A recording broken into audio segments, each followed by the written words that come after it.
ഈ എല്ലാ ബഡ്ജറ്റുകളും നമ്മുടെ നാടിനെ മുന്നോട്ട് കൊണ്ടുപോകാൻ സഹായകരമായ ബഡ്ജറ്റുകളായിരിക്കും.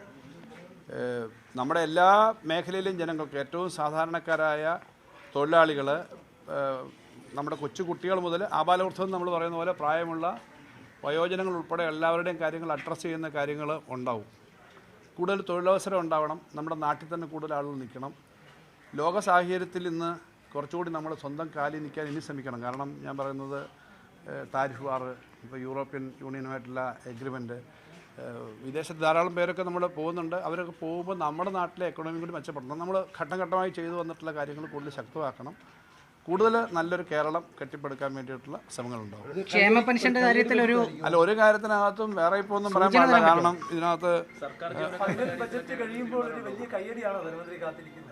നല്ലപോലെ എല്ലാവരും ഇഷ്ടപ്പെടുന്ന ബഡ്ജറ്റ് ആയിരിക്കും എന്നാണ്. അല്ല, സാധാരണഗതിയിൽ സർക്കാർ അധികാരത്തിൽ പോകാൻ നേരത്തെ ഒരുക്കുന്ന ബഡ്ജറ്റ് അപ്പോൾ ഈ സർക്കാർ തന്നെ വീണ്ടും വരണമെന്ന് ജനങ്ങളെ ചിന്തിപ്പിക്കുന്ന ഒരു ബഡ്ജറ്റ് ആയിരിക്കും. അങ്ങനെ ഒരു ബഡ്ജറ്റ് ആയിരിക്കും പ്രതീക്ഷിക്കാം. കേരളത്തിലെ പഴയ ചരിത്രം കഴിഞ്ഞ തെരഞ്ഞെടുപ്പോടുകൂടി മാറ്റി എഴുതിയിരുന്നു. കാരണം ഒരു സർക്കാർ എന്തൊക്കെ ചെയ്താലും ആ സർക്കാർ പോയി കഴിഞ്ഞാൽ വേറൊരു സർക്കാരാണ് വരിക. ഇപ്പോൾ കഴിഞ്ഞ 10 വർഷമായിട്ട് ഇടതുപക്ഷ ജനാധിപത്യ മുന്നണി അധികാരത്തിൽ ഇരിക്കുമ്പോൾ ജനങ്ങൾക്കൊരു കാര്യം മനസ്സിലായിട്ടുണ്ട്. പറയുന്ന കാര്യം ചെയ്യാവുന്ന കാര്യമാണ് സാധാരണ ഇടതുപക്ഷം പറയുന്നത്.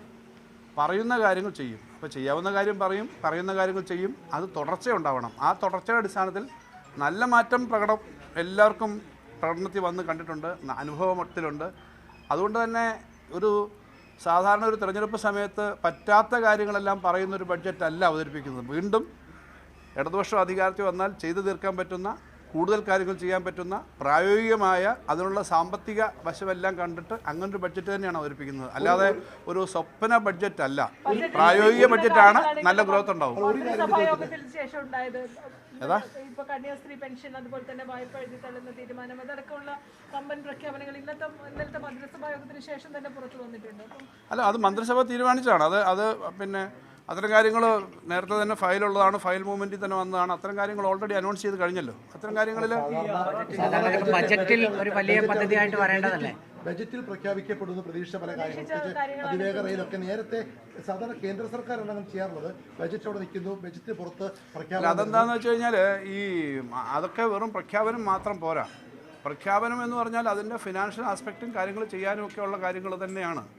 പക്ഷേ അതൊരു വലിയ പോളിസി എന്ന നിലയിൽ ഞങ്ങൾ എത്ര മാസമായിട്ട് അതിനെപ്പറ്റി ചർച്ച ചെയ്യുന്നുണ്ട്. ഒരു 6-8 മാസമായെങ്കിലും ഈ RRTS പോലുള്ള കാര്യങ്ങൾ കേന്ദ്രമന്ത്രിയായിട്ട് അവരുടെ ടീം വന്നും ഒക്കെ ചർച്ച നടക്കുന്നുണ്ട്. അല്ലാതെ അതുതന്നെയാണ് ഞങ്ങളുടെ ബഡ്ജറ്റ് സീരിയസ് ആണെന്നുള്ളതിൻ്റെ ഉദാഹരണം. ഇന്ന് ഞാനൊരു ബഡ്ജറ്റ് പ്രസംഗത്തിൽ കൂടി ഇങ്ങനെ വരും എന്നല്ല പറയുന്നത്.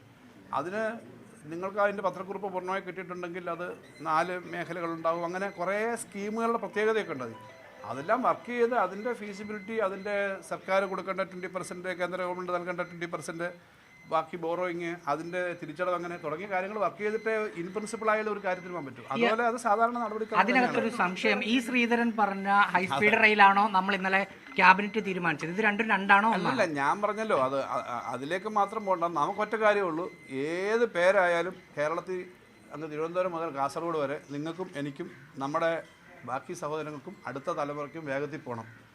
അത് ഉണ്ടാവുക എന്നുള്ളതാണ്. അത് ഏത് പേരായാലും എങ്ങനെയായാലും അങ്ങനത്തെ ട്രെയിൻ ഉണ്ടാവുക, ഫാസ്റ്റായിട്ട് കേരളത്തെ പരസ്പരം കണക്ട് ചെയ്യുക, അതാണ് നമ്മുടെ ഉദ്ദേശം. അല്ലാതെ പേരെന്താ ആരെന്താ എന്നുള്ളത് നമുക്ക് പ്രശ്നമേ അല്ല. കേന്ദ്ര ഗവൺമെൻറ്റിൻ്റെ ഇക്കാര്യത്തിലുള്ള ഇടപെടലും സഹായവും, കാരണം കേന്ദ്ര സംസ്ഥാന ബന്ധങ്ങളിൽ പ്രധാനപ്പെട്ട കാര്യമാണ് ഈ റെയിൽവേയുമായി ബന്ധപ്പെട്ട കാര്യങ്ങളൊക്കെ. അപ്പോൾ അതിന് RRTSും മറ്റേതും തമ്മിൽ ചെറിയൊരു വ്യത്യാസമുണ്ട്. RRTS റെയിൽവേ അല്ല, അണ്ടർ റെയിൽവേ ഡിപ്പാർട്ട്മെൻറ്റല്ല. അതിന് ചില വ്യത്യാസങ്ങളുള്ളതൊന്ന് മെട്രോയ്ക്കൂടെ ഓടും. പിന്നെ ഡൽഹി മീററ്റ് എന്ന് പറഞ്ഞു കഴിഞ്ഞാൽ, ഇപ്പോൾ ഞാനത് വിശദീകരിക്കേണ്ട സമയമല്ല. ഡൽഹി മീററ്റ് എന്ന് പറയുന്നത് ഡൽഹിയിൽ നിന്ന് മെട്രോയിൽ പോവും. ആ മെട്രോ പാളം തന്നെ ഉപയോഗിച്ചിട്ട് പിന്നെ എക്സ്റ്റെൻഡ് ചെയ്ത് മീററ്റിൽ ചെന്ന് കഴിഞ്ഞാൽ അവിടെ ഉള്ള പാളം ഉപയോഗിക്കും. അപ്പോൾ എറണാകുളത്ത് ഉള്ള പിന്നെ മെട്രോയുടെ ആ സ്ഥലത്ത് വേറെ പണിയുണ്ടാ, തിരുവനന്തപുരത്ത് മെട്രോ വരുമ്പോൾ വേറെ പണിയുണ്ടാ, കോഴിക്കോട് മെട്രോ വരുമ്പോൾ വേറെ പണിയുണ്ടാ. അപ്പോൾ അതൊരു പാളത്തിൽ കൂടെ പോകുന്ന മാത്രമല്ല, മൊബിലിറ്റി സൗകര്യമാണ്. തിരുവനന്തപുരത്ത് നിന്ന് പോകുന്ന ഒരാൾക്ക് കൊച്ചി എയർപോർട്ടിലേക്ക് മെട്രോ നീളുകയാണെങ്കിൽ കൊച്ചിയിൽ ഇറങ്ങാം. ഇങ്ങനെയൊക്കെ ഉള്ള സൗകര്യമാണ്. അത് നമുക്ക് വിശദമായിട്ട് തന്നെ ചർച്ച ചെയ്യാം. ഏതായാലും ക്യാബിനറ്റ് ഇന്നലെ ആലോചിച്ചുകൊണ്ട് നിങ്ങൾക്ക് അറിയാവുന്നതുകൊണ്ട് ഞാൻ പറഞ്ഞത്. അതെ,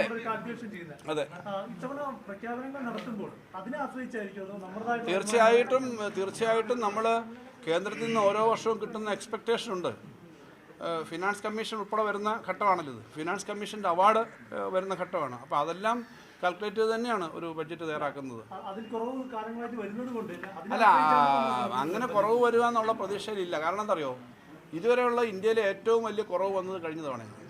അതിനപ്പുറം കുറവ് വരിക എന്ന് പറഞ്ഞാൽ പിന്നെ കേരളത്തെ അങ്ങ് ചവിട്ടി താക്കുക എന്നുള്ള അർത്ഥം. കേന്ദ്രം ചെയ്യില്ല.